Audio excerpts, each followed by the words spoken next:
the most important thing. Well, you know, we made it through wildcard weekend, and it was a pretty darn fun wildcard weekend, if I do say so myself. And we are now standing head first in front of divisional round weekend, where the competition gets a little bit tougher and the games mean that much more to everybody involved. I am your host, as always, Hayden Vasher, joined by the always fantastic Mr. Mark Hogan. Mark, how you doing, my man? I'm struggling over here, Hayden. Honestly, I don't know which way I'm going to go with picks. I couldn't even tell you my favorite game of the week as it stands right now. Ooh, I like it. I mean, we're spoiled this week. Like the slate, we're absolutely blessed for the season, to have the season in the first place, but then for to culminate in these games this weekend, we're so lucky. I mean, Baltimore and Buffalo is a matchup of two teams proving that they can win in the playoffs consistently, because obviously they had the problems last year. They finally get over the hump this year and get a win. But now it's going to be like whoever loses this game gets relegated from that elite status in 2021. You know, they're going to be in the pecking order. They're always going to be a step behind the ultimate winner of this. Cleveland is playing with house money in Pittsburgh. You know, who knew they were only or even going to get... in Kansas City, I should say, having beaten Pittsburgh, and then the matchup of the old timers, Brady and Brees, like some real classics going on, great storylines going into this weekend. So yeah, like I said, absolutely blessed. Yeah, I like the way you phrased that, the old timers, because that's the scene. I mean, that's the meme I've been seeing on social media, is that game is going to be televised on the History Channel because the quarterbacks are so old. And all joking aside, we're going to be getting to every single game of divisional round weekend. We're going to break every single one of them down, and then make sure you stay tuned to the very end of the show, because we have a very special segment talking about the All Pros that got released just this past week, the All Pro list. So it's going to be a very fun episode. And Mark, if it's okay with you, do you mind if I lead the show off? You know, just be my guest. Be my guest. I say party because it's like Mark said, it's a legitimately fun weekend, and I want to go to the AFC, where, in my opinion, the best games are happening this weekend, the young and fun AFC, and talk about a team that Mark just mentioned. The Cleveland Browns are going to Kansas City to take on the reigning, defending world champion Chiefs. And you did it, Cleveland. I'm going to talk about Cleveland for a second first. You did it. You won a big playoff game. You didn't have your head coach, and it was fantastic, and everybody was happy. You ready for your reward? You get to go to Kansas City to take on the best team in the league. Good for you guys. But in all seriousness, what was the one thing we said about the Chiefs this entire season? That when they look sloppy, or when they look sluggish, or when like the Raiders went into Kansas City and pulled a surprise upset, or when Patrick Mahomes turned the ball over 3 times in Miami, what was the one thing we always said? Let's see what they look like when it gets to postseason time. And we're in postseason time. So now we're expecting the very best version of the Chiefs going forward, because whatever happened in the regular season, it was just whatever. It didn't matter to them, because all they focused on was just repeating as world champions. And they got the first seed and they got the bye. So everything's all good. And this Kansas City team is good. And we said that so much throughout the season. And there's really no other way to really phrase it other than they're just really good. I wanted to look at it from a historical perspective, though, about teams that went to a Super Bowl the year before. How often does that team make it back to the very next Super Bowl, if that makes sense? So I went back and I looked at numbers, and it made my head hurt because I'm bad at math. So this year is Super Bowl 55. So that means in the past, there's been 54 Super Bowls. In 44 out of 54 Super Bowls, and 44, a team that was in the previous year's Super Bowl made it back to the Super Bowl the very next year. If that makes 44. Sense. Oh wait, no, I messed up my numbers. Not that. 44 Super Bowls. Out of that 44, they made it back 21 times. I'm sorry. I know I messed up my numbers. Out of the 44 Super Bowls, a team made it back after they went to the previous year 21 times. So that's 47% of the time. So that's floating right about 50% of the time. So odds are that the Chiefs have a pretty decent shot at making it to the Super Bowl. You know, there's always that saying, like, it's so hard to repeat. And yeah, it is hard to repeat as Super Bowl champions, but purely from a mathematical standpoint, 21 times out of 44 Super Bowls, a team has made it when they were in the Super Bowl the previous year. So the Chiefs have a pretty decent shot. The problem is they got to go through a bunch of young and hot teams, and the Browns are the young and hot team right now. And once again, historically speaking, this is not the first time that Mahomes and Mayfield have played each other. You do have to go all the way back to college football to find that time, but oh, good Lord, was it an instant classic. Mark, I'm going to read you these numbers from this game. You ready for this? In part one, Baker Mayfield's Oklahoma Sooners played Patrick Mahomes' Texas Tech Red Raiders. The final score of the game, 66-59. Sounds an awful lot like a basketball score. And each quarterback scored a total of 7 touchdowns apiece. Mahomes had 5 passing and 2 rushing, and Baker Mayfield had 7 passing. Both teams combined for over 1,700 yards. Shattered NCAA records. Mahomes had over 800 total yards in the game. It was just pure lunacy. If you can go find the highlights of this game on YouTube, I implore you to do so, because it is one of the wildest, not just football games ever, one of the wildest sports games ever. It just defied logic in every sense of the term. And I hope we get at least something like that this weekend. We probably won't. We probably won't get a game that's like 1,700 yards, but a man can dream, okay? I do think this game's going to be a lot of fun because, like Mark said off the very top, Cleveland's playing with house money. They're not supposed to be here. They weren't supposed to beat the Steelers in round 1, but they did. And that's what makes them dangerous, is that the little plucky dog in the fight that nobody thought would make it this far, but they're here and they're primed and ready to pull another upset. I really like the Browns this weekend, Mark.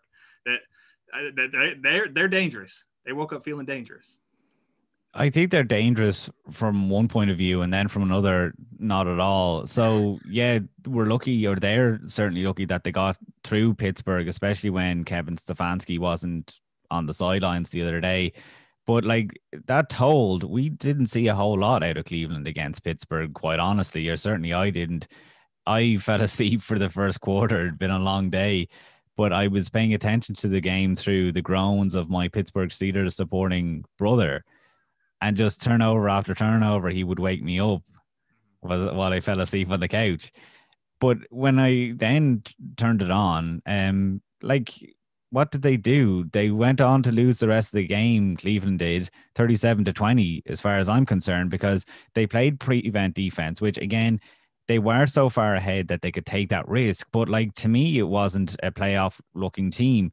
They had 5 of 6 drives in the middle of the game that ended up in punts, 1 touchdown sandwiched in between there. And I have to wonder, was that because your head coach wasn't on the sideline, or was that what the team was only capable of? Because Pittsburgh gave them the game over the weekend. It was just horrible interception or fumble, mistake by the Pittsburgh Steelers after mistake by the Pittsburgh Steelers. I didn't think Cleveland did a whole lot to win that game. Okay, by the end of the game, Baker Mayfield did put a couple of nice drives together, but I don't think they were impressive as a team. But I can give them that off because Pittsburgh literally handed to them on a plate, and then they had those COVID issues going on, which signs point to it being okay this weekend. We can't be, until they are on the sidelines, we can't be sure. They're probably lucky that this game is on the Sunday versus the Saturday. It does give them that extra game. But like we said, they are playing with house money because it's Kansas City that they're playing. Kansas City's going into this 10-point favorites that Cleveland isn't even been given a shot. So yeah, if they go in, they can do whatever they want, pull out all the cards, and just hopefully put together a full game versus what they put out the other day, which was great for fans. Don't get me wrong, but this is a serious game now that won't be over by the time the first quarter ends. Right. Like Mark said, when he's recanting the story of his brother very upset about the turnovers, it was 5 turnovers in that game by the Steelers offense, and they were very bad. I mean, the first play of the game, they hiked the ball 10 miles over Ben Roethlisberger's head. I mean, you're not going to get that with Kansas City. They don't make mistakes like that. Not just often. They rarely, if ever, have done that under this Mahomes and Andy Reid regime. I mean, my God, everybody lost their minds when Mahomes turned the ball over 3 times in Miami, and that was probably his worst game of the year, and he still did better than like 90% of the quarterbacks that weekend. I mean, even when they have mistakes, they're still going to be this nearly unbeatable juggernaut. It's ridiculous. But I do want to say, there's always that talk of, how Andy Reid is such a good head coach after a bye, and he has such a good winning record. I'm always very worried and scared about teams that are coming off of bye weeks about how they'll look. But that's mainly from personal experience, remembering the days of my Dallas Cowboys in the 2007 season when they got the first overall seed. And then Jason Witten and Tony Romo are going to Cabo during the bye week, and they come out the next week and then get beaten by the Giants in the divisional round. So personally speaking, I'm always a little scared for those teams coming off a bye week, just because I wonder how they'll look. Will there be any rust? Are they going to be a little, off? Just those simple kind of things that I know the people in Kansas City are always wondering about, because your team's just always so great. But Mark, I'm gonna do something insanely stupid right now. You ready for this? Go for it. If you call the Browns to win this game, you read my mind. Give me Cleveland. I'm taking the Browns to win this one. I made up my mind. Wow, that's huge. Yeah. Listen, I was just it's one of those things where a team can just capture momentum, even when they're not exactly causing a great thing to happen, like the Pittsburgh game last week. That can just build so much confidence for a young team that they just feel like they're unbeatable right now. Well, not necessarily unbeatable, but they just have that kind of confidence going in that they feel that they can go shot for shot with this high tier, top of the class team in Kansas City. And that, yeah, the Chiefs are a better team. We all know that. Nobody's going to disagree with that, but the better team doesn't always win. That's just a fact that you can point to in any sport. So I'm going to be crazy today. Give me the Browns. Pound the table lightly so I don't knock over my microphone. Give me the Browns. I think it's worth going back to, because I didn't even touch on Kansas City themselves. Mm-hmm. And coming off your point that they could lose, you mentioned earlier on about how we've been waiting all year for this team to get into the playoffs, and mm-hmm. they're going to take the Band-Aid or whatever off, and they're going to go wall or the training wheels, whatever metaphor you want to take, because we have been presuming, and that's all we've been doing, presuming that Kansas City has had whatever a record amount of one-score games this year, mm-hmm. because they were holding back to get into the playoffs. Now, that doesn't make a whole lot of sense. So it probably isn't true that you can't just do enough week in and week out to beat your opponent and hold stuff back. Mm-hmm. But we also said that all wins and losses aren't created equally, and they did always look the more convincing side. Right. So it is going to be interesting when there's no excuses, there's no holding back. You're in the playoffs. You've had your first round bye. It's time to, pick up momentum, like you're saying, because Cleveland certainly has that behind them now. They've that excitement and adrenaline out of the way. For Kansas City to show up and put on the show that we've been anticipating from the beginning of the year, because the other team that we thought would just be going through the motions for the whole season, Baltimore Ravens, they had their, stumbles as well throughout the season. So I'm looking forward to seeing what Kansas City does now. They could have been a bit of a fraud all year and go and get knocked out against Cleveland. But again, I just didn't see enough from Cleveland, even though, I wanted them to get into the playoffs so badly, considering they were one of the exciting teams that could make moves, versus the likes of the Dolphins that could have ultimately gotten in. Like Cleveland at the end of the day scraped by Pittsburgh in that last week, which I think was so funny. I was going to preview that week that we were going into the game saying, should Pittsburgh have beaten Cleveland in mm-hmm. week 17 so that they didn't have to meet them down the road? Now that would have created all kinds of problems, and they could have got matched up with any kind of team. They could have ended up being matched up against Baltimore, Buffalo, whoever, Tennessee. So yeah, it was, but I did think that Cleveland would get hot, but I just don't think they're going to be hot enough for Kansas City. It's like you're saying there and teed it off at the top. They are the defending Super Bowl champions. The majority of the roster has been here before. The coaches and everyone has been here before. You don't know the moment gets the likes of Kevin Stefanski. I thought, based on Pittsburgh the other day, yeah, they kind of laid a bit of an egg when they got a lead. They just had such a big lead thanks to Pittsburgh that they never got caught up with. But like I said, they lost that game 37-20 in my eyes from the moment that Pittsburgh began to play. Mm-hmm. I think Cleveland only had a couple of impressive drives. That's fair. That's fair. Pittsburgh woke up and then they finally started playing well.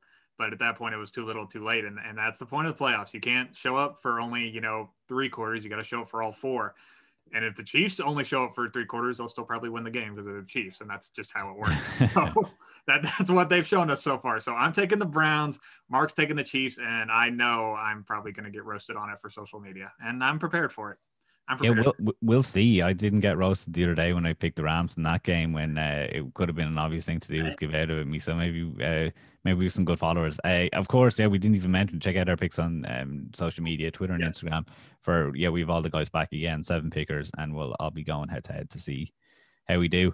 We might move on then, Hayden, to what I described as the battle of the old timers, Tampa Bay versus New Orleans.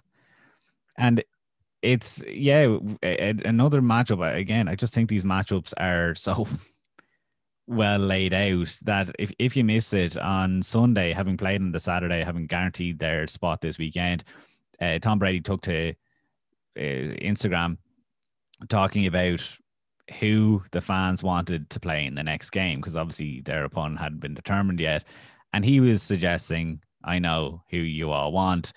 Now he knew that the Tampa Bay fans wanted the divisional rival New Orleans Saints, and maybe Brady was showing us that he's buying into being a book and wanting that division matchup. But I also think Brady was absolutely embarrassed by the Saints the last time these teams met. And I think as the ultimate competitor, yeah, he wants to go again and face them and show what he's worth. And I think that's a scary place to be playing against Brady when he really wants to have one over you, unless you're Nick Foles, as we've all learned this season. But I think that, yeah, from a New Orleans point of view, the last time these teams met, they were completely different. I mean, the questions over Tampa Bay is that they've only beaten one winning team this year, and that was Green Bay, which was a really impressive performance by them. And then they've had the close losses, and then it's only the Saints that have comprehensively beaten the Bucs this year. Uh-huh. But Tampa Bay is a much different team from the last time these two teams met. Which was in the first half of the season. Brady's passer rating has skyrocketed. Arians and Brady, after having that argument or supposed argument, the offense is completely turned around and is more to Brady's liking now. Getting the tight ends involved and just the passing game is the play action and stuff, the kind of stuff that actually suits Tom Brady to play with.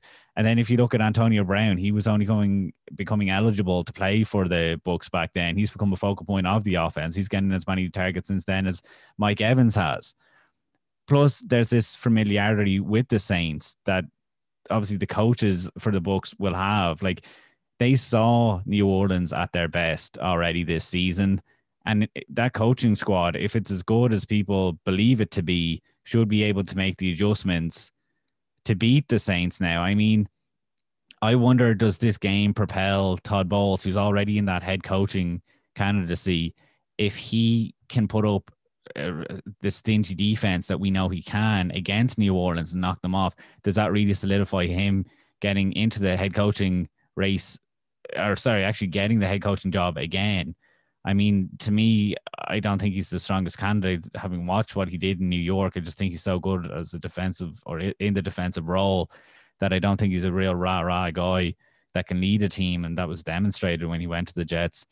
But if he's able to put up the defense that we know that he can against New Orleans, who seem to be firing on all cylinders, it could definitely propel him there again. So I think that is certainly an interesting matchup. And yeah, definitely not upset alert. This is, again, a fantastic game. But if New Orleans come out and stink here, I think the Bucs are just so up for this one. Yeah, you're right. And that's what I really want to focus on is that, it's almost like deja vu, Mark, to be brutally honest with you, because, week one happened and we all said, it's week one. It's okay if the Bucs got blown out. We'll really judge them for what happens later in the season. And then week 9 rolled around and they played the Saints again and they got blown out and it was even worse. But since then, they've been an even better version of themselves, the Bucs have. So it almost feels like we're having the exact same conversation again, is that, it doesn't matter what happened in the past. It matters what happens right now, which is, 100% true. But I'm personally, being brutally honest, I'm having a hard time buying into this game being super interesting, because why am I just supposed to suddenly believe that the Bucs are going to be so much better this time? The week one, they get blown out 34-23, which doesn't sound like a blowout, but it most certainly was a blowout if you watch the game. Then week 9 happens. It's 38-3 on Sunday Night Football. Combined margin of defeat of 72-26. And there's this old adage by coaches that it's so incredibly hard to beat a team 3 times in a year. And everybody always nods their head and they're like, yeah, it's so hard to beat a team 3 times in a year. But when you really look at it, like when you really look at historical numbers since 1970, there has been an instance of 21 times since 1970. That's when the merger happened. That's why we're starting there. There have been 21 times where a team has had the opportunity to beat a divisional opponent 3 times in the same season. 21 times that has been a potential opportunity. 14 times out of 21, that team won all 3 matchups, if that makes sense what I just said. So 14 out of 21, that's 66% of the time. So the old adage of it's so hard to beat a team 3 times in the same season doesn't exactly hold water when you look at numbers and math. That's cold, hard facts. So for those people saying that, oh, there's no way the Saints are going to blow them out again because of, it's so hard to beat a team 3 times in a year. Like, no, the Saints could easily blow the Bucs out again for the 3rd time this season. I mean, don't just look at, the final scoreline of the game. Actually watch what happened in these games. And that the Saints defense that really began to take off right around that week 9 game, they got the Tampa Bay Buccaneers for 6 turnovers total in the 2 games. The Bucs turned the ball over 17 times throughout the entire season. That's 35% of their total turnovers, not turtle turnovers, total turnovers from the season came against these Saints. They have struggled against these Saints. Brady has not looked good. And like Mark said, I am also very afraid when Brady has a point to prove and when he's coming out on an edge. That is very scary territory. That means Brady's probably going to come out and toss 4 touchdowns. That is usually what that means. But from what we have seen throughout the course of this season is that, yeah, the Saints may have some issues here and there and may have some issues with offense, but that defense is rock solid. And that defense has shut down the Bucs twice. And if I'm a betting man, I would put money on them doing it again for a 3rd time. I understand the argument of how the Bucs have played a lot better. I'm having a hard time buying into it right now, Mark. I really am. To me, it's easier to buy in just watching them just watching them because I know that they've been better. I mean, Brady's pass rating went up from the mid-90s to the mid-120s, if you believe in passer rating, which I think does hold a bit of weight. I mean, I would be more encouraged by what the Bucs have done lately versus that teams in the past have 2 times out of 3 swept a team 3 times in a season, because I don't like those numbers are ones that I would often point to out of interest, but this game is completely independent of games that have happened in previous years before. Like, it shows the familiarity, but it's complete fluke or coincidence. Like when you're talking about another team, the Dallas Cowboys sweeping the Giants 3 times in a row, for instance. So it points to the coaches having an understanding of it. But again, I think that this coaching team has come onto the same page. I mean, like the New Orleans Saints coaching staff has been there forever, whereas the Tampa Bay coaching staff is only there for 2 years. They were trying to install a new quarterback's offense midway through the season. So yeah, I think that the numbers for me that are most important are the ones coming down the stretch. The Tampa Bay's offense has been a lot better, and that's because they were able to, weed out those problems that they were having with Tampa Bay in the beginning of the season. Again, like I said, those were in the first half of the season, the Bucs and Saints matchups. So they have learned a lot since then. And it's not like New Orleans has been on fire themselves. I would also point out, and it's a good point by you, the pressure from the defensive front was what really cost Tampa Bay the last day. The Saints defensive front coming on to Tom Brady. They really were able to just beat that offensive line. I know now there's injury on the offensive line. I forget who's coming in now, but it's going to be his first start. I don't know if it's left or right tackle, but either way, it's like if they were already struggling with your Cam Jordans and Trey Hendricksons, that's where the game could be won and lost, whether Brady's going to be under that severe pressure that led to a blowout there the last day. Yeah, it'll be an interesting game from that perspective as well. Can the Saints really take advantage of the guys up front and really make life hard. I really can't talk today. Make life hard for a very old quarterback that does not like to get hit. He avoids the hit as much as possible, just like Drew Brees does. But I know I sat here and bashed on this game and said, it's not really that interesting. I could see the Bucs pulling this upset easy. I really could, because any one of these NFC teams I view as heavily flawed, even the Packers, who we'll get to here in a bit, that if they got beat, I really wouldn't be completely stunned by, because I think they all have some heavy issues to deal with. So the Bucs could easily pull this upset and be in the NFC Championship game next week. But I'm a history minor in college, so I'm a ride of history on this one. I'm going to take the Saints to win this one, Mark. Do you know what? I have been completely undecided on this game, and there's a couple of things that are factoring into that. Tampa Bay's inability to get rid of Washington the last weekend was one that I deduct a point for Tampa Bay, but at the same time, I remember texting a buddy of mine that New Orleans should have been losing at halftime against the Bears. I mean, except for the drop pass by Mims, like they should have been down. They just couldn't put the team away. So I think that I might just buy into my own hype, which has always backfired on me all year round.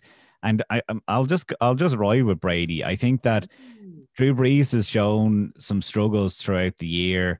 And Brady is the quarterback that's playing better in this game, going into it right now. I think that the Saints are the better team, but I think for a bit of intrigue myself that New Orleans is definitely the favorite team. But maybe I just want to call an upset. Maybe I'm being a bit silly here, but I'm going to go with Tampa Bay. I think that it also comes back to, I know that it's Drew Brees' last game then, potentially, because he could retire. But I just think that Tom Brady, I really, really believe, signed on with Tampa Bay in part because he could win a home Super Bowl and it's never been done before. And I think that he gets it done somehow, some way.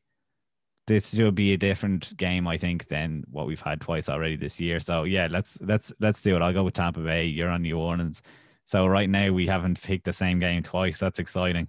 I like it. I feel like we could potentially do that for the rest of the show, to be brutally honest with you. I feel like we could do that, especially looking down the line. Yeah, absolutely. I wanted to not call an upset, but I knew in my back pocket I have room to call. Seeing as you gone for Cleveland, I was like, I have room to maneuver and try and do one this week. So I thought that this game was, I didn't know which way. Actually, I must admit, I pulled up Stu's picks to see which way he'd gone, because he's actually gone for the Bucs. Ooh, Cardinal Kilted on Twitter. So I mean that also, I won't be embarrassed if I was the only one to be on the Bucs. People would have thought it was getting a bit cute. Yeah, no, like I said, it's not a crazy pick. I could easily see him doing it, but like Mark said, we've been splitting them so far, and if it's okay if we move off, because that was a Saints and Bucs game, this next one I'm willing to bet an insane amount of money on we're probably going to split this pick. And Mark, I'm talking, of course, about the Baltimore Ravens, who got their big win last week. They finally got a big win for Lamar, are going to Buffalo to take on the Bills, who also got a big win last week, their first playoff win since the 90s. Oh, it's just both teams are so happy, and now they're colliding in New York. Oh, it's so fun. It's a happy time for everybody. But, Mark, I'm going to be brutally honest with you. As much as I've hyped up these two teams throughout the vast majority of this season, and you know this, I've gushed about the Ravens so much since like December, and I've gushed about the Bills for the vast majority of the season. I'm very worried about Buffalo in this game, despite them being the home team, mainly because of what I saw last week in that game against the Colts. And if you missed it, let me just, catch you up to speed about what happened in that game. On the show last week, I laid out a game plan for how the Colts could win the game. Run the ball a lot and control time of possession, keep Josh Allen and that offense off the field. And the Colts essentially did that. They rushed for 156 yards. They had all the time and possession in the world, and they tried to limit the Bills' offense as much as possible. They did all that and still lost the game. It's like doing a math equation completely right, showing all your work and still getting the wrong answer. It's magnificent. I've never seen that done before. But anyway, I saw them do all of this and move the ball so efficiently well. And the one silver lining for the Bills defense was that their red zone defense played phenomenal. It was the literal definition of bend but don't break. They only allowed the Colts to score twice out of 5 red zone trips. That's pretty darn good. But I was just so worried watching, the Colts and Jonathan Taylor run up and down the field on them and, sprinkle in some passing. And does that sound vaguely familiar to anybody, that kind of offensive scheme of a lot of run heavy, controlling time of possession, a lot of bully ball? It should sound familiar because that's what the Ravens have been doing for the past month. They've gotten back to that last season style of offense, and they did it to the Titans. Lamar had over 100 rushing yards, and he played great, outside of a rough start at the very beginning. And that's where I really worry about the Bills, is that their offense is good. It's one of the best in the league. It's bare minimum a top 5 offense right now. But that defense is still just average. That's not necessarily a bad thing. I think if your defense is at least average, you have a pretty good shot at being successful. But when you have an average defense, when guys like Lamar are coming to your town and are looking to play, things get very bad. And it's even more troublesome because we know that the Ravens offense is good. Their defense is pretty darn good too, in that with the Bills losing Zach Moss, one of their running backs, his season's done with a lower leg injury. I believe it was an ankle. His postseason is completely done. So an offense that was already predicated heavily on the pass is about to get even more super one-dimensional. I mean, if you watch that game against the Colts, the Bills' entire running offense, Mark, was just Josh Allen. He was literally doing it all, both passing and running. And if you're a Bills fan, you don't want him taking any more hits against a very vicious defense like the Ravens. At this point, I would just be content with letting him sit in the backfield and just pass the entire game. That's how much I just want to protect Josh Allen from a Ravens defense that knows how to lower the wood. But all that being said is that I think this will be a very close game, but I just feel like the Ravens have more ways to find success and potentially, I don't know if it's considered an upset if they beat the Bills. I think both of these teams are very high up on a lot of people's power rankings and are almost even in a lot of regards, but I could very easily see the Ravens walking out of this one with a win. It's super interesting, Hayden, and I'm glad that you touched on the run offenses that Buffalo has pretty much struggled with this year. I topped the show saying that both of these teams have gone through their spots of adversity, but Buffalo's in particular was the most telling and the most depressing, I thought, because they came against 2 run-based teams. Against Tennessee, they did a great job in week 5 defending against Derrick Henry, but then Ryan Tannehill absolutely went off. So then the next week they come back and they defend against the passer, Patrick Mahomes in Kansas City, and that's when Clyde Edwards-Helaire went off for 161 yards. And the first game that I looked to then also is when the Bills went against Kyler Murray, who obviously is that mobile quarterback that Lamar Jackson is going to be this weekend. Mm-hmm. And Kyler Murray in the first half was, doing what he usually does, gassing the defense for the second half. And while they did put up a good performance, Buffalo, they ultimately lost. Mm-hmm. Now, that same game is what sparked this, 7-game win streak that Buffalo is on right now. Mm-hmm. But I suppose Baltimore is as explosive as anyone, as far as I'm concerned. And yeah, I mean, I'm excited to see which poison Buffalo picks. Now, there is a potential for snow this week. So what you're after saying there about that you would expect that Baltimore is the one that can find more ways to win, that might be limited in the snow because their best weapon would be a run-based attack. And if they're forced into that because of the snow, at least Buffalo will be preparing for that. Now, again, it's which offensive player do you want to defend against? Is it J.K. Dobbins or is it Lamar Jackson? It is a bit easier when the snow is in play, but I mean, they're going to have to compete against that, and their run game isn't what it was last year, obviously, too. And super important is this defense versus offense matchup, which I'm really excited. All year I've been calling for a defensive back unit that can match up with Stephon Diggs and stuff. And no unit is probably better at matching up in man coverage than how the Ravens play. So, I mean, cut my promo from last week in here when I talked about how Cole Beasley, John Brown, and Stephon Diggs are able to beat man coverage. Well, there's no one that's able to defend against it better than Marlon Humphrey, Marcus Peters, and Jimmy Smith. So I think that allows Don Martindale, the defense coordinator for the Baltimore Ravens, to do what he wants, because you're able to, just compete and put those players one-on-one and see who's better. If it's a passing game, that is, if the snow ruins it, we're going to be robbed of an absolute matchup. But I really liked the point that they made in the Around the NFL podcast the other day that Don Martindale is going off and beating Arthur Smith last week, and Arthur Smith is head coach potential. Brian Dable the same. He's a hot candidate now, and Darren Martindale could go back to back and beat these guys. It just shows that Baltimore's offense is what we all talk about, but their defense, which I think we came into the year talking about, that it was pretty underrated. But I think that this is the matchup now, the one that's in front of them. These teams are just made perfectly to go against one another. Again, I think it relegates the loser to, not the whipping boy, but you're going to be second best going into 2021 based on whoever loses this. Now, again, it could be a real stinky game if it's in the snow or whatever, but these two have been on a collision course for a while now, and we're finally going to get some answers. Yeah, I know you mentioned at the beginning of the show that there's a lot of games to really look forward to this weekend. This is the game I'm most excited for a lot of reasons. And, like you said, there you got intrigue all around. You got the two quarterbacks from the same draft class, and Allen and Lamar. You got potential head coaching candidates and Dayball and Martindale going at it, locking horns. It's a bonanza. And I'll take it one step further, Mark, because I believe in this statement so much what I'm about to say. I truly believe that whoever wins this game has a pretty damn good shot at being the team that goes to the Super Bowl from the AFC. I like these two teams that much. And it really sucks because I don't like it when my kids fight. And that's what I think of these two teams as, because I've talked them up so much. And that, yeah, the Ravens are great and they're hot, but the Bills are great and they're hot too. So I really view this as a coin flip. I really think either one of these teams can win it. But I'm going to go with the one that brought me to the dance. And the one that brought me to the dance is Buffalo. So I'm going to ride Buffalo one more time because they've been good to me for most of the year.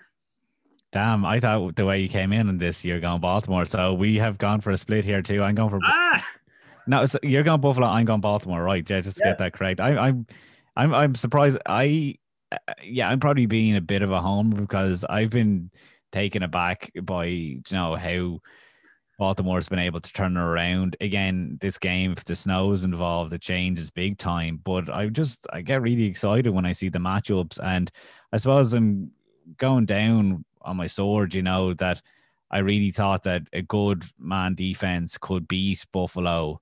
Mm-hmm. And I kind of want to see it happen, not to prove myself right or whatever, but maybe it just makes Buffalo too scary for my liking if they're able to beat this team. I do like, though, that you're after saying that you give a good chance to the ultimate winner to get to the Super Bowl, considering that'll be one of two teams left that can represent the AFC. A real ball call there, Hayden. Yeah. I mean, what I'm really getting after is that I want a Cleveland and Buffalo AFC championship game is what I'm really after, and what I really want in my heart of hearts is what I'm trying to get at out of this. We've been robbed of the Baltimore Kansas City AFC championship game that everyone's been expecting for a couple of years now. We're teetering on the edge of it. It's almost here. I know we almost got what we've been prophesizing for 2 years and nobody wants it. But anyway, that's the Buffalo and Baltimore game. We split on that one, which makes this next game coming up very important to see if we can finally split on a full show. Mark, do you think we can finally do it? Well, first things first, and we've just mentioned some weather there and another game that could be ruined by weather. There is a chance of snow in Green Bay, and with Jared Goff a bit injured for the Rams, and the way we know that Green Bay, they're like the Russians in World War II, the way that they can use that snow to their advantage. This game, I mean, this preview that we're going to come up with now could be null and void if the weather goes in a certain way. But if it's as it is on paper, it is absolutely fantastic because it comes down quite simply. There's a ton to look at, but it comes down to me to Green Bay's offense versus the Rams defense. And that's a simple thing to say, considering I said that was the exact same thing with the Seattle and LA game last week. It's all about LA's defense. Well, it is, because we're going to preview our All Pros later on after this, but we're going to get a little bit of it right here because Aaron Rodgers and Corey Linsley first up will be going against, on the other side, Aaron Donald, which will obviously be a fantastic matchup, and one that is going to be critical to the game because we know that Aaron Donald is going to get free, but other guys like Morgan Fox and Leonard Floyd, other rushers for LA, have been on a bit of a streak. I mean, they both got a couple of sacks last year, and that's going to free up Aaron Donald anyway. Now, the Green Bay offensive line is already injured. Dave Bakhtiari went out before the Week 17 game, and while normally Green Bay is a pretty enviable rotation there on the offensive line, if Ricky Wagner who has been limited in practice this week, he's the fill-in guy. He normally steps up. If he's injured, then they're going to have serious problems because that pass rush all of a sudden has holes. And we saw that against Tampa Bay, for instance, which we talked about earlier, but the way that Green Bay loses is when you forced Aaron Rodgers to get the ball out fast.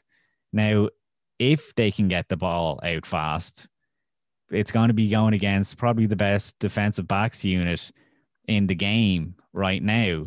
And that's super important because all year we've been saying if the game boils down to Aaron Rodgers getting the ball to Davante Adams, you win. But I'm going to get to it in a second. We have Jalen Ramsey coming into town to go against Davante Adams. But that means that you're going to be looking at guys, Marquez Valdez-Scantling and Alan Lazard, who we say is a pretty shallow wide receiver core. They're going to be going against guys like Troy Hill, Darius Williams, Jordan Fuller, and John Johnson, which is, again, haven't even had to mention Ramsey because he's going to be matching up with Davante Adams, you'd imagine. Yes. So it's kind of like this macro versus micro level. On a macro level, you don't want Aaron Rodgers to have to get the ball out super fast to those other wide receivers, in the grander scale of things. But you can't, like you usually do, just hope that Davante Adams wins because he's gone against another all-pro in Jalen Ramsey, which will make for a super interesting matchup. I mean, the Rams have conceded 17 passing touchdowns all season. Davante Adams has scored 18 on his own. So it really will be, at what point in the game can Aaron Rodgers look to Davante Adams? Jalen Ramsey won't cover him for the entire game. Mm-hmm. So there will be opportunities, but I mean, can they get enough of those opportunities? Again, we might be looking at a snow game. And we saw how Davante Adams steps up in that point when they played Tennessee in week 16. His shiftiness and all will just beat you. So now when it's against an elite guy like Jalen Ramsey, can he still have that to his advantage? I mean, he's not the speedster anyway in the offense, so it doesn't matter that he might lose a touch of speed. But if the offense is being pressured, if Aaron Rodgers is being pressured, the whole sync and like telepathy that they have between them, Davante Adams and Aaron Rodgers, if that's gone because the pass rush, it opens this game up. It's wide open all of a sudden. I am so glad you mentioned the potential for a snow game. And if I'm an LA fan or a player, you were on your knees praying to the good Lord above that it does not snow. Because the idea of a team from California going across the nation, a team that's played in a dome for most of the season, sunny, warm, everything's controlled, going outdoors to play in sub-freezing temperatures in the snow with a quarterback with a jacked up throwing hand is very much not ideal. That is a no fun situation for anybody involved. But as Mark mentioned at the very beginning, and just like he said last week, it is solely about if the Rams defense can put things on lockdown again. I was actually watching the NFL Network earlier today, and they were, trying to fill time, and they were talking about how Aaron Donald has apparently been given a new nickname by his teammates. They're calling him the Terminator now because he keeps coming and he doesn't stop no matter what. That even though he did get hurt last week, he kept coming and he made life miserable for Russell Wilson, and that he may not be 100% this week, but I'm willing to bet an insane amount of money he gets in that backfield and makes Aaron Rodgers hate life. An insane amount of money I'd put down on it. This Rams defense is good. And when I was looking at it, because, I said last week that I like the Rams defense more than the Steelers, I thought, well, why not look at the Packers schedule and see how have they done against really good defenses this year? And you look up and down their schedule, and this is really the first time they've had to play a top tier defense like the Rams. They played the Bucks early in. Oh, go ahead, Mark. I'm sorry. Sorry, no, the Bucks, but I kind of want to jump in before we miss what Jacksonville almost pulled the upset. Yes. Remember we were watching that, so just I had to tip that one to you. Yeah. Like I said, the Bucks early in the season, when like Mark said, they made life miserable in the backfield for Rodgers. They made him throw a bunch of short passes. But outside of that Bucks game, I mean, they had trouble with the Colts for one half of football in the second half when they blew that lead. But other than that, this is easily the best defense they played so far. So I really wonder how this team is going to look if this potential team, is in a snowy environment. And if you don't know anything about snow football, normal conventional wisdom says you can't throw it. But then what the Packers did on Sunday Night Football a couple weeks ago with the Titans, shows that you can throw the football and Davante Adams can catch 3 touchdowns. So even when you think the Packers should be limited, they're still not. That this is still one of the elite offenses in the league. And I just really worry about this Rams team and how they're going to get points in this one. And that, yeah, sure, it was one thing when you shut down a Seahawks offense that, like Mark talked about last week, had really cratered in the second half of the season. It's one thing when you do it to them. It's another thing when you have to do it against the guy who's going to win the MVP award in Aaron Rodgers. It's an entirely different animal. And the scary part is that, yeah, the Rams defense is probably going to play well. That offense is going to have to put up points. And that Jared Goff is still probably not 100%. And according to USA Today, they had a report Tuesday morning that said Jared Goff was very upset that he didn't start the game against Seattle. So now you have Jared Goff, who is going up against his former college alumni and Aaron Rodgers. They both attended Cal University. And apparently Goff is upset. So he might be trying to prove something in this game that, oh, you wanted to bench me? Now watch me go out here and outduel Aaron Rodgers. So you have an offense that is going to be needed to score points, a quarterback that is potentially upset according to reports. It may be a kind of disastrous scenario because if you get in that kind of headspace as a quarterback, you're going to live and let die. And if you live by the sword, you're going to die by the sword sometimes. So I really worry about this Rams offense and how they're going to score points and try to keep pace because we know the Packers are going to score points. As much as we love this Rams defense, Mark, the Packers are going to find a way to score a couple of touchdowns. It's just the way it's going to go. So how will the Rams offense respond? And they're going to have to do something. But as much as we sat here and praised the Packers, I do want to say I'm putting the Packers on upset alert in this game because as I was writing my notes, I had flashbacks to years in the past where, the Packers have the 1 seed. You can't go into Lambeau and beat the Packers late in January. And then you watch a Giants team walk in there and beat them with great defense. And what do the Rams have? They got great defense. I think the Rams could go in there and pull an upset. I really think they can and have the potential to do so.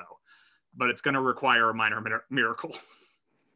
It's why I came in the top of the show and I was aware that I hadn't mentioned the Rams and Green Bay game, but I knew that it was the highest scoring offense going against the stingiest defense, which is that's a proper playoff matchup. That's exactly what you want.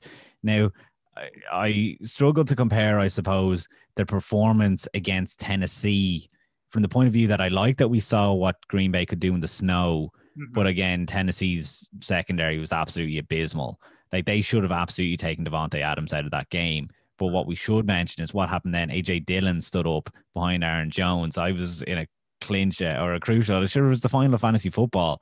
And I was going up against Derrick Henry and AJ Brown and that. They couldn't get going. But Aaron Jones was just about getting going. But then this guy, AJ Dillon, steps up. So I think that could be your turning point. I presume that Davante Adams is going to be somewhat limited in this game. Mm-hmm. Now, we saw against the Bears in week 17 that when he was a non-factor pretty much, that Aaron Rodgers was able to use Marquez Valdes, Scantling, and Alan Lazard.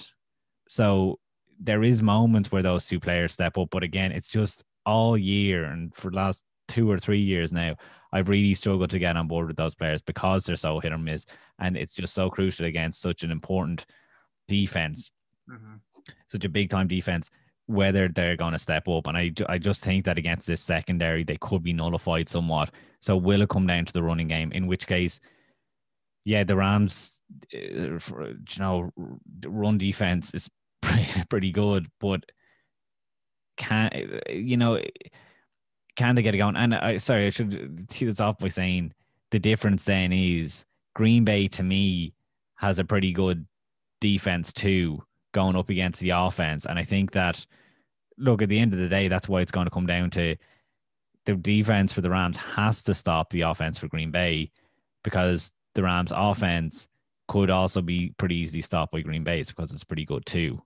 I mean, it's like you said, it's such an intriguing matchup. Again, the whole Jared Goff storyline, he is the ultimate hit or miss player in the whole league right now.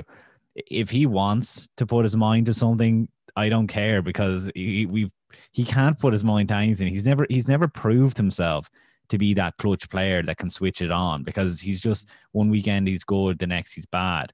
So him putting his mind to it doesn't make a difference to me, because he doesn't have that kind of switch that he can turn on.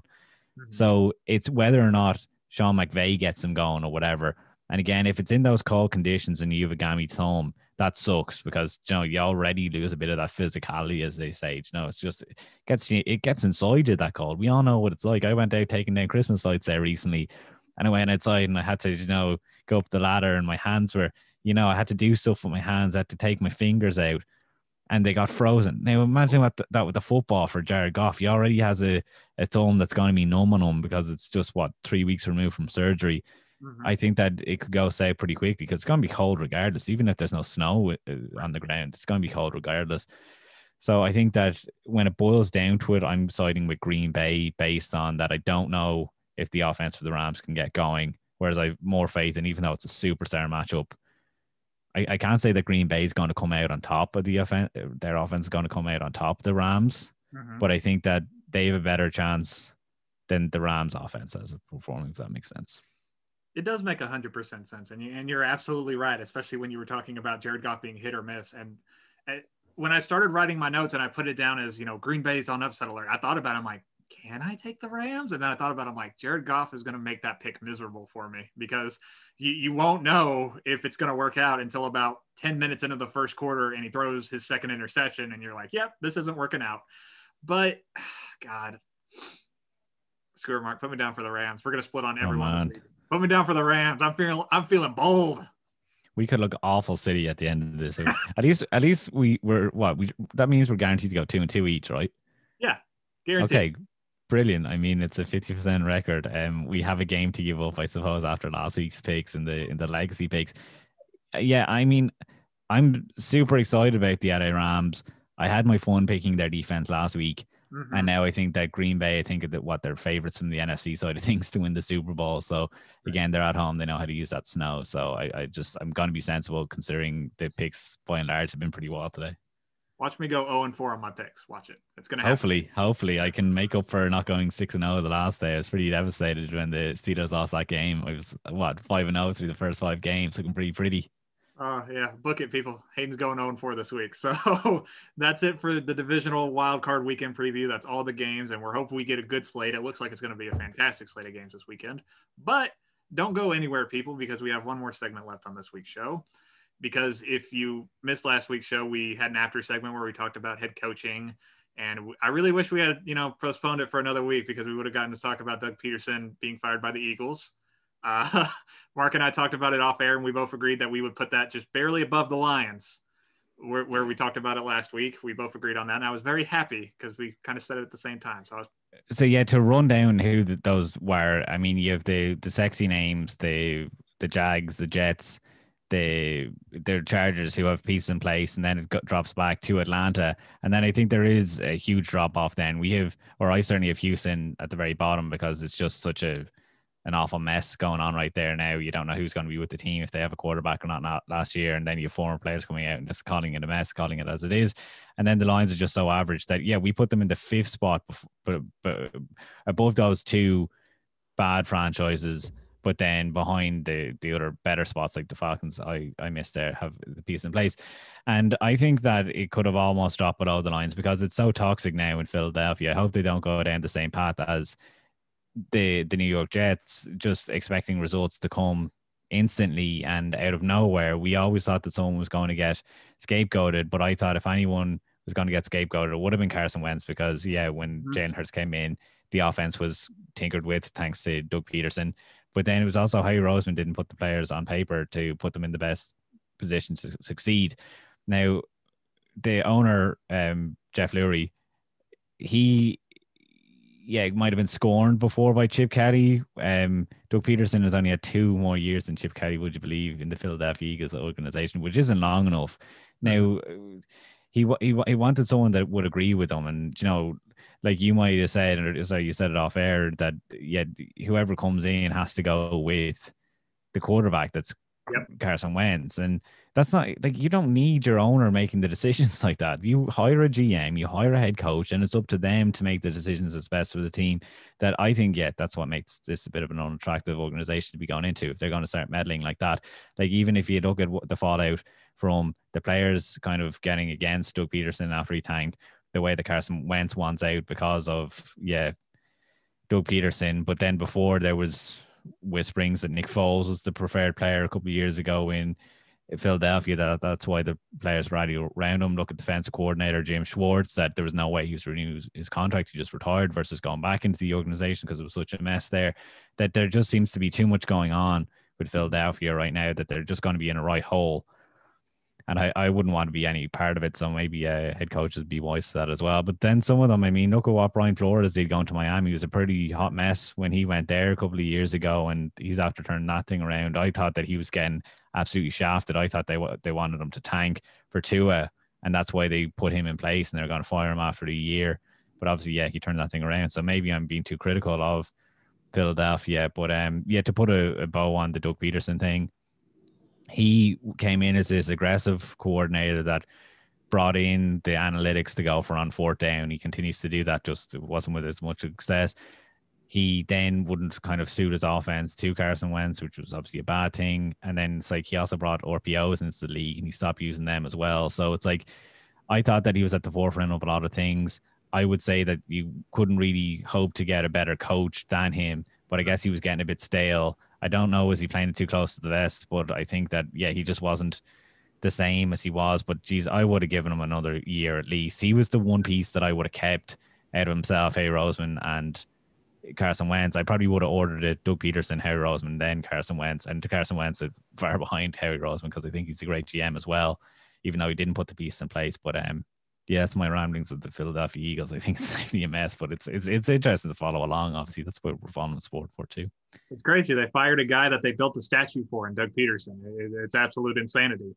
His statue of that Super Bowl Philly play is still in front of the stadium, and they fired him. It's insanity. But just to wrap things back up, we talked about coaching last week. I said we wish we had saved it for this week because, Doug Peterson got fired. But this week, Mark, fast forwarding back to now, we're going to be talking about all pros because the all pro list was released late last week. And if you guys remember, if you were listening back in August, or if you're a new viewer that has come on during the season, we appreciate you listening and we love each and every one of you. But back in August, we did an entire episode where we put together our predictions for who was going to make all pros for each and every position. And yes, we did offensive linemen because we hate ourselves. But go ahead, Mark. It must have been somewhat decent, our picks, so we wouldn't be coming back to it. So we must have gotten a couple right. Just a little bit. Just a wee really bit. Tooting our own horn here. Yeah, we wouldn't come back on if we'd only gotten like the left guard on the entire all-pro. Right? We wouldn't have touched it at all. But here we are. So I like to think that I know something about American football. I would imagine you're the same. So it did feel a bit like that episode we were picking the who's who of the NFL at times. So I mean, like you're not going to give us too much credit for picking Lamar to be the quarterback. He was coming off the MVP season. We thought that the Baltimore Ravens were going to be competing seriously for a Super Bowl from the outset.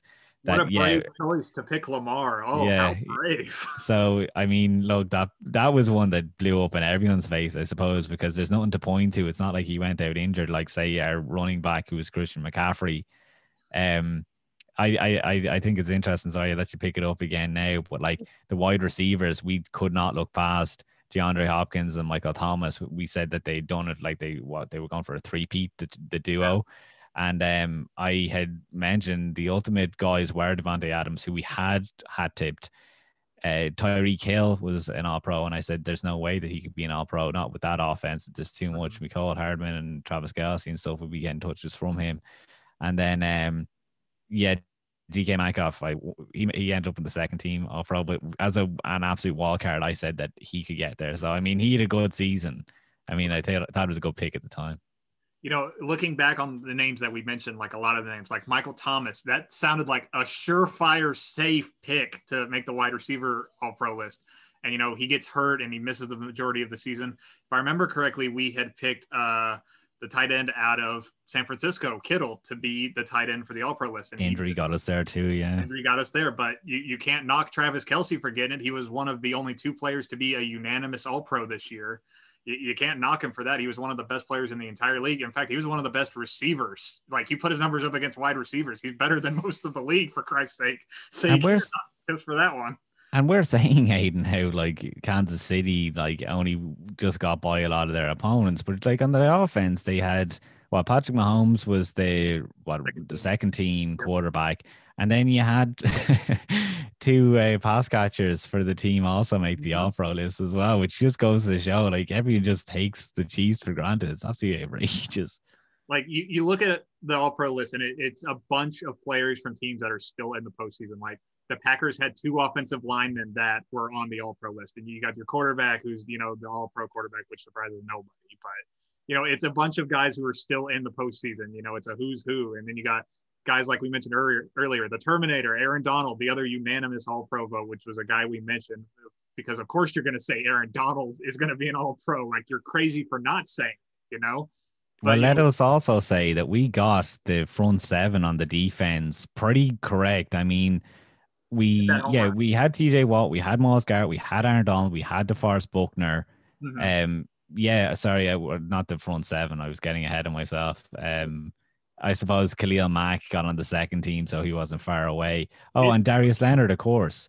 We had Darius Leonard, and that was a real wildcard at the time. You and I just were going on a hunch, and obviously that was controversial because we, at the beginning of the season, we were so torn. Not you and I were on one side of the fence, and Chance was on the other with Indianapolis being decent. And I'm glad that worked out for us, that we did pick the 2 Indianapolis Colts guys because we said that defense should play to its potential, and he thought we were crazy. And it worked out. Imagine 2 Indianapolis Colts getting there. I was delighted to see that.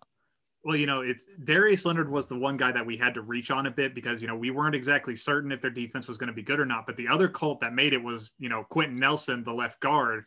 And he's a guy a lot like Aaron Donald. And you have to basically be insane to not pick him to be at that position. He's arguably the best one in the entire league. Like maybe you could take Zach Martin over him. You could at least make that argument. But if you put a gun to my head and say who's going to be the All-Pro for left guard at the end of the year, I'm saying Quentin Nelson, and I'm not even hesitating. Like he's just going to be one of those guys that you say, of course he's going to be there. That's just who he is. And as you look over the course of the defense, guys like Jalen Ramsey, who we mentioned earlier, made the corner list. We talked about Tre'Davious White. I really missed badly when I said Stephon Gilmore, but that's more of a fact that we just assumed the Patriots defense would be, good like it always is, and it just kind of whiffed on that. But there were some hits and some misses looking back at what we did in August. We mentioned Chance had said that Patrick Peterson had a chance at getting a cornerback All-Pro, and I said there's no way he's going to do that. But then as a result, I said if you want to pick someone from the Cardinals secondary, you have to look towards Budda Baker, who you didn't know at the time, and it came to that. So I thought that was a fun pick that we'd picked him. So your safeties were Tyrann Mathieu, Minkah Fitzpatrick, and Budda Baker. We got Fitzpatrick and Budda Baker. We gone for Jamal Adams instead of Tyrann Mathieu, who obviously Jamal Adams missed that bit of time, and he certainly played phenomenally well when he got healthy for the Seahawks, and he's been an integral part to that our defense since he's come in. So it was, I think, where we really let ourselves down was the cornerbacks. Xavier Howard, I mean, no one predicted he was going to step up. Jalen Ramsey, I mean, we probably should have been a bit smarter and picked him and said we'd gone for Stephon Gilmore, who obviously was the reigning defensive player of the year. You expected him to have a better year, but we had too much trust in the Patriots.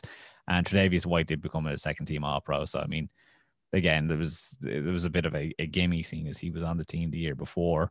But and then the linebackers, we only really got Darius Leonard. We missed on Fred Warner and Bobby Wagner. So I should go back to I wanted to mention on the defensive line, Chance had gone for Geno Atkins, and I was like, at his age and just he was with the Bengals at the time, I was like, that is absolutely an outrageous pick. Which is, looking back, I mean, I still can't see how he was trying to give us that. But in fairness, Geno Atkins, when he got traded to Seattle, made a good impact for that team. So maybe he was just wasted in Cincinnati, that in another year, that whatever he is, he's an older guy now, Geno Atkins. But no, there's no way next year I'm coming back and saying Geno Atkins can win an All-Pro. He's over the hill in terms of getting an All-Pro. Like, when Atkins went to Seattle, it coincided with them becoming more proficient in the pass rushing area. So that was good for them, at least. Mark, the area that I am the most upset about is I'm looking at the special teams unit, and I'm like, I can't believe I missed on every single one of them. I was violently upset because I did research on kickers. I researched on kickers, and I got it wrong.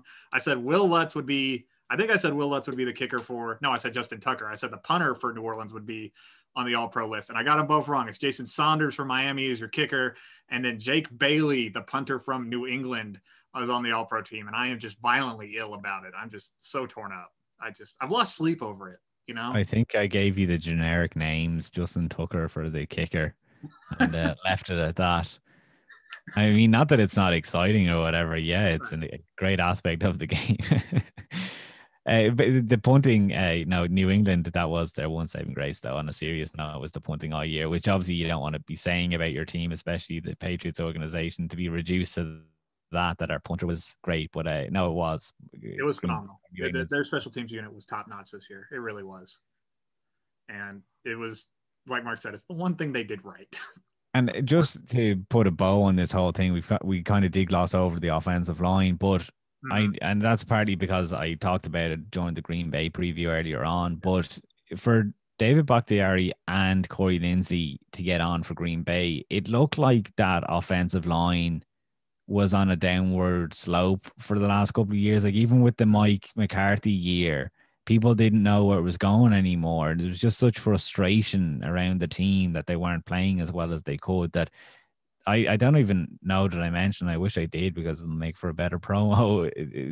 How well those guys on the Green Bay O-line all graded out this year as individual players against run blocking and pass blocking. That to turn it around like that has been phenomenal, fantastic. I was going to say that, yeah, there is a huge link, obviously, with the offense in Green Bay performing as well as it has. Maybe we'll talk about that next week. Maybe I'm giving out too much content right now, but don't tip your hat. I mean, it's extremely impressive what Green Bay was able to do. Absolutely. And that's the one way to best protect both young and old quarterbacks, is to get them an offensive line that can at least do their job. And the Green Bay offensive line did their job this year. So that's our revisiting of the All-Pro list. Like we said, some hits and some misses. You know, you got to take the good with the bad. But all around, I think we did a pretty good job all the way back in August. And what that really means is that we know football, and you should always believe it. I'm excited. The Rams are going to win. You should believe it. I'm excited to do this exercise. And I have been all year to do our individual awards, which we gave out at the beginning of the season, because I know I'm going to harp on about it, but Dak Prescott for the passing leader, he was absolutely home and hosed before he got injured, and I picked him, and I was like, are you kidding me? That was such a good pick. Because it was an obvious pick, but it was blind. I blindsided you in chance. And then, there's obviously, we'll get to that in another show. I don't want to give the game away. Yeah. But yeah, that's another one. That's not that it's more exciting. I thought that the All Pros, though, it's a bit of a gimme sometimes, that you're able to just look at the who's who, whereas the other one we had to be a bit smart about. So that episode, I guess, will be coming up in a couple of weeks' time. Yeah, look out for it, people. So that's it for the divisional round preview show. We got through all the games, and we had a little fun with the All-Pros at the very end. So it should be a very fun slate of football this weekend, and make sure to tune in next week when we preview the NFC Championship, not the NFC Championship, Championship weekend. Because after this weekend, people, there's only going to be 4 teams left. Who's going to the Super Bowl? We're going to find out. So it's been a fun show. Make sure to listen to us next week. That's Mark. I'm Hayden, and we'll see you back here next week. Bye.